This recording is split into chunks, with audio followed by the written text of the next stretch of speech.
Hey, so I have decided to dress up on October 31st, which is today. A lot of people know it as Halloween. I myself do not look at it as a Halloween. Nobody else does. I simply look at it as costume and candy day. Why? Because um, I don't do what the pagans do by having a jack-o'-lantern that is carved out to ward off evil spirits. I don't dress up as a ghoul or a ghost to scare away ghosts.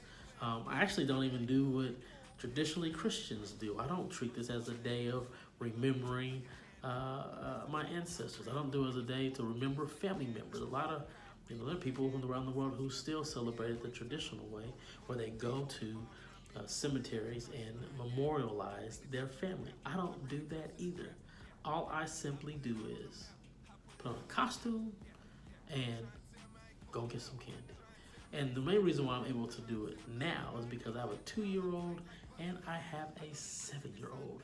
And so we're either going to go out to our neighborhood, weather permitting, and go around and get candy from our neighbors. We're going to get to know our neighbors, get to know our neighborhood, and you never know.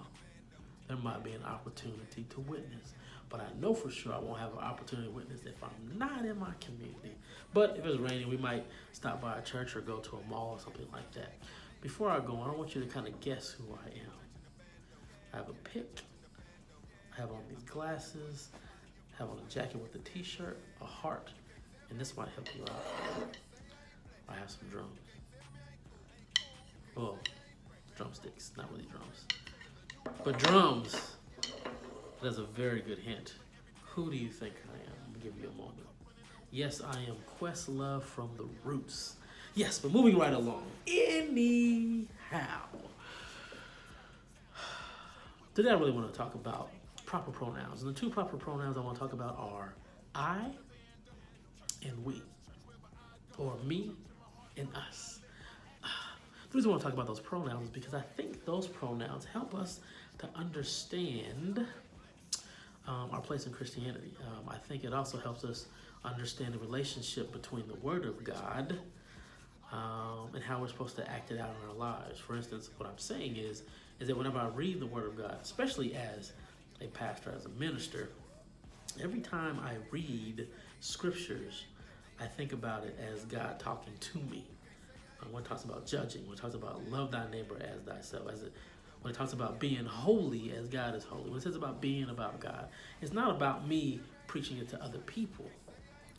It's about me listening to it and hearing it. And when I am by myself, it's about me hearing it. It's about it's about God talking to me. But when I'm actually presenting it to other people, I'm talking about we. I'm included. It's not something that I'm going and sharing with other people to say how they should be, how they should act. No, it's about me and you. It's about us. It's about we.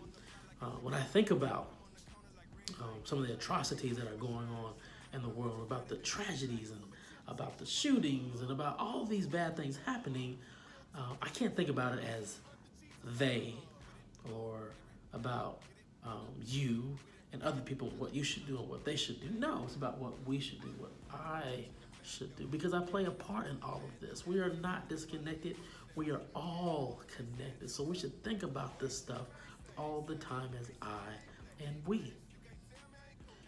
Everyone talks about the Gandhi quote, be the change that you would like to see in the world. That's what it's all about, being the change. As a matter of fact, this morning, this is really simple. So Nicholas had my drumsticks, all right? And he dropped it on the floor. And Josiah was like, hey, look at Nicholas. He dropped the drumstick. And he kind of said it as to say, Daddy, you should pick it up. And I said, oh, no. You made a comment about it. You said something about it. You noticed it. So therefore, it is you who needs to do something about it. You saw that the drumstick dropped. You saw that the drumstick was right there on the ground. You saw it happen. And you are not. No one in this house is going to just comment on things. We're actually going to do something about it, especially when it's in our power to do it. And if we don't know if it's in our power, let's talk to God and pray and see if he gives us power to do it. That's what I'm talking about, I and we. Because when I use the words I and we, I'm involved, I'm engaged in the change that I want to see. I'm engaged in the adjustments I want to see. I'm engaged in my brother's well-being. And for instance, says, judge that, lest thee be judged, because you will be judged by this. To paraphrase, you'll be judged the same way you've judged. And it goes on to say that, why do you notice the speck in your brother's eyes by ignoring the log that is in your eye? And it says you're supposed to remove that log so you can clearly see to help your brother. Okay? There's action there. First and foremost, I take care of the issue that I'm dealing with. And now that I know that process, I've had that experience of how to remove that issue that I'm dealing with, I'm now able to help my brother remove the issue that he's dealing with. See, it's not about standing from afar and saying, you should, they should. No. We should. I should. Those are the proper pronouns that we should be constantly using. I and we.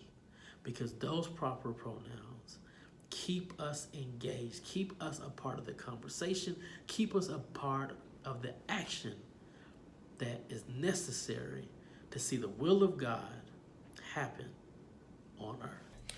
If you like this message, do me a favor. Go ahead and click on my face right here. You'll subscribe to it. Also hit the bell, comment, and share with others.